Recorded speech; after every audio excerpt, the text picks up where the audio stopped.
Welcome back to my channel. Good morning বন্ধুরা, আমার সকল বন্ধুরা কেমন আছো? এই 2-3টা মাস ধরে কি শরীর খারাপ যে ছিল, জ্বর, সর্দি, কাশি, কান ব্যথা, কি যে কষ্ট পেয়েছি আমি। ওইটা দ্বীপের ওদিকে খুব ঠান্ডা লেগেছে। আমরা দুজনেই কিছুই খেতে পারিনি, ভাত কিচ্ছু না, শুধু ভাত নষ্ট করেছি, কোনো খাবার খেতে পারিনি। জাস্ট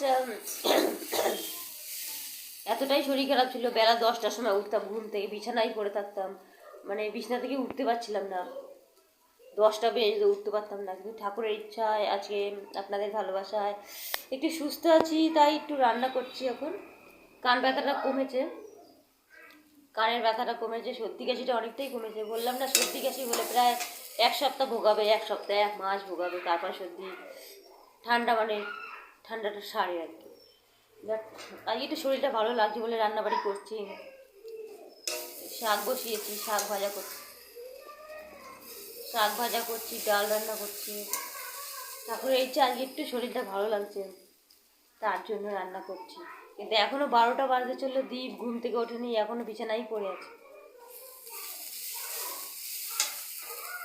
দীপের শরীরটা একদম ভালো না, ছেলেটা 12টা বাজে এখনো বিছানা ছাড়েনি, এখনো কিছু খায়নি, ওর জম ঠান্ডা লেগেছে। গেলাম, দীপ ওঠ, খাবি না? এই দেখো দীপ, এখন উনি উঠেছে। দেখো কি শরীর খারাপ বাচ্চাটার, চোখ মুখ দেখো, তাকানো যায় না চোখের মুখের দিকে। কি শরীর খারাপ, কি ঠান্ডা লেগেছে দীপের। 12টা বাজে এখনো কিছুই খায়নি, দেখো গলার হাড্ডি বেরিয়ে গেছে। দেখো বন্ধুদের মর্নিং করেছো না?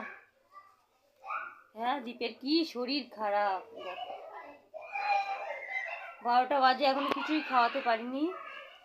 ছেলেটা যত দিন যায় তত অসুস্থ হয়ে পড়ে। দীপ পড়ে যাবি বাপ, খাটের থেকে পড়ে যাবি। দেখো কি অবস্থা। বাই বন্ধু, তবুও দুটো কানে ভালো শুনতে পাচ্ছি না, স্তব্ধ লেগে রয়েছে ঠান্ডা, এখন এই কানটা স্তব্ধ রয়েছে, এই জায়গাটা ফুলে গেছে।